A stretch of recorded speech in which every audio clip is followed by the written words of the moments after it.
J'aime particulièrement cet évangile avec saint Thomas qui doute. Il est hyper touchant, saint Thomas, parce que voilà, il aimerait croire, mais il demande quand même quelques. Enfin, il dit j'ai besoin de preuves, c'est tellement dingue ce que vous m'annoncez. Moi, Jésus, j'ai bien vu qu'il était vivant, j'ai bien vu qu'il était mort. Maintenant, vous me dites qu'il est ressuscité, j'ai besoin de voir.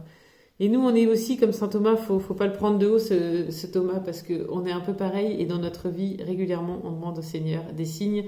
On demande au Seigneur si tu existes vraiment, montre-moi ci, ça. Et après, je te promets, je croirai, je croirai.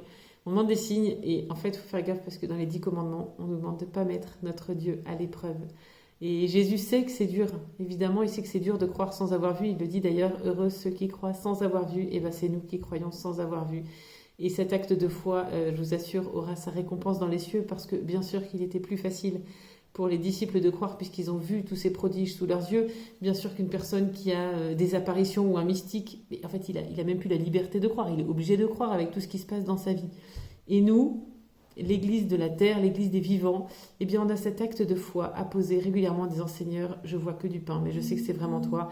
Seigneur, je ne peux pas assister à ta résurrection en direct, mais je crois vraiment que tu es ressuscité, que tu es vivant, etc.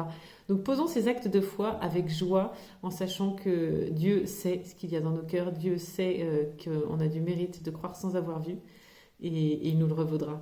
À bientôt.